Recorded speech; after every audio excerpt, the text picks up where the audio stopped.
Hello everyone, and welcome to Godox Film Lighting 101.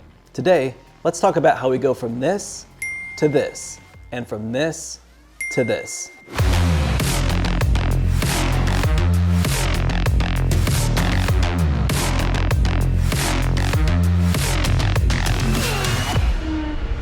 Filming outside on a bright sunny day can be pretty challenging. That afternoon sun is high in the sky, casting hard light and harsh shadows. A lot of times, your subject is either underexposed or overexposed, depending on the direction you're shooting. Let's take a look at two different lighting setups and how we're able to use the sunlight as our tool. First off, choose your angle. Using the sun to backlight your subject is always a good starting point. Placing the sunlight behind your subject helps give them dimension and also pulls your subject away from the background. Next, you'll want to find a nice background that has plenty of contrast to your subject. We are shooting in the middle of winter, so most of the environment was a tan color. Not so good for separating the subject from the background. To help add contrast between the two, I chose to set up the subject in front of some green plants. The sun is backlighting these plants as well, which gives them plenty of texture. Now that we've established our angle, let's set up our scene.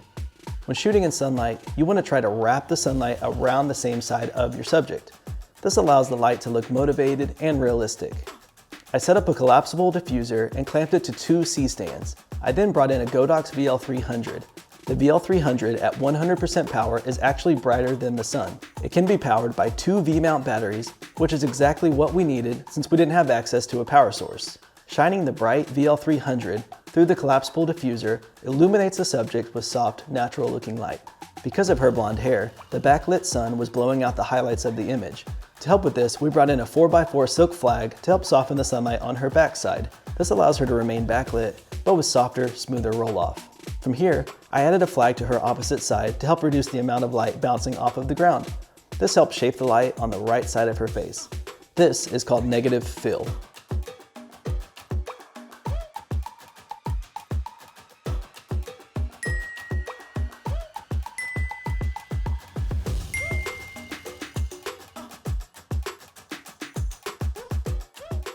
Now let's look at another setup, this time using the sun as our front key light. Once again, pick a background with good contrast in relation to your subject. Here, I chose the blue from the water and the sky. Shooting with hard direct sun as your key light will completely blow out your subject and will not give you a very flattering result. Plus, the bright light can be pretty tough on the talent. To help with this, we placed a 4x4 silk flag to diffuse the hard light. This greatly reduces the brightness of the sun and softens the overall light falling onto her face. From here, I added a VL300 as the back light. Once again, I was able to power the light with V-mount batteries. This light helps create a rim around the subject and separates her from the background.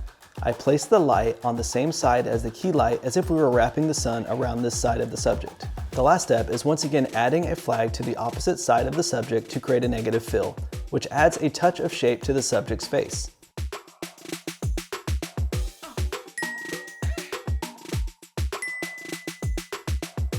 Hopefully some of these tips will help with the next time you shoot out in direct sunlight. Bouncing and diffusing light is a great way to use the sun to create a better overall image.